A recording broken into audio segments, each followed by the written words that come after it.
दोस्तों पैंतरे सीखना हो तो आप चीन से सीख लीजिए। दरअसल चीन ने हिस्ट्री में इतने सारे युद्ध हारे हैं कि अब वो किसी भी तरह का रिस्क नहीं लेना चाहता। और खासकर भारत से वो बिल्कुल नहीं हारना चाहता। बिकॉज अगर भारत से वो हार गया तो 1962 वाला डर वो दुनिया के अंदर किसी और को नहीं दिखा पाएगा। बिकॉज चीन की उपलब्धियों में केवल 1962 वाला युद्ध ही बाकी रह गया है। इसके अलावा आप किसी भी मामले में चीन की वीरता की गाथा नहीं गा सकते, क्योंकि चीन ने ऐसा कोई काम किया ही नहीं है आज तक। इसलिए इस मामले को बड़े गंभीरता से ले रहा है चीन।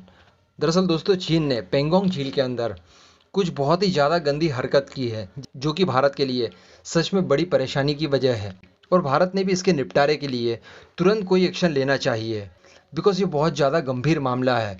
पेंगोंग झील और उसमें भी चीन की मौजूदगी भारत के लिए गले की हड्डी बन चुका है। तो क्या है पूरा मामला, मैं आपको बताऊंगा इस वीडियो के अंदर। आप बस इस वीडियो को शुरू से लेकर अंत तक जरूर देखते रहिएगा। नमस्कार दोस्तों, मेरा नाम अमित है, आप सभी का स्वागत है खंडवा फैक्ट्स पर।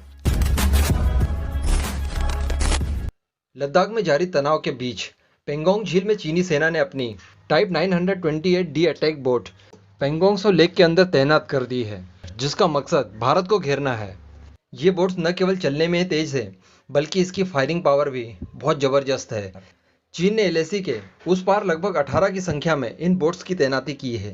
हाई स्पीड से चलने वाली इन पेट्रोलिंग बोट्स में छोटे और मध्यम दूरी से मार करने वाले हथियार भी तैनात हैं। उनके सैटेलाइट इमेज से यह साबित हुआ है कि पेंगोंग झील के पास चीन ने न केवल इंफ्रास्ट्रक्चर का निर्माण किया है, बल्कि चीन इन बोट्स को सतत पेंगोंग झील के अंदर यूं ही गश्त लगवा रहा है। यहाँ तक कि इन बोट्स के लिए उसने शेल्टर्स भी बनवा लिए हैं, जिन्हें डॉक यार्ड कहा जाता है। इसके साथ साथ रिपेयरिंग डिपो और रडार स्टेशन भी बना रखे हैं। यानी अगर इन बोट्स में कोई प्रॉब्लम आती है तो उसकी रिपेयरिंग हो सके, इसकी व्यवस्था भी कर ली है। साथ ही साथ उस एरिया में रडार सिस्टम भी डिप्लॉय कर दिए हैं। इसके साथ साथ ठंड में रहने के लिए चीनी सैनिकों के लिए कई बड़े बड़े शेल्टर्स भी बना रखे हैं। यहाँ तक कि उनमें बिजली सप्लाई के लिए बड़े बड़े सोलर पैनल्स भी लगा रखे हैं, जिससे चीनी सैनिक उस एरिया में सर्वाइव कर सके, वहाँ पर रह सके। दरअसल चीन की टाइप 928D बड़ी ही ताकतवर बोट है। इससे पहाड़ी झीलों में चीनी सेना की ताकत कई गुना बढ़ गई है।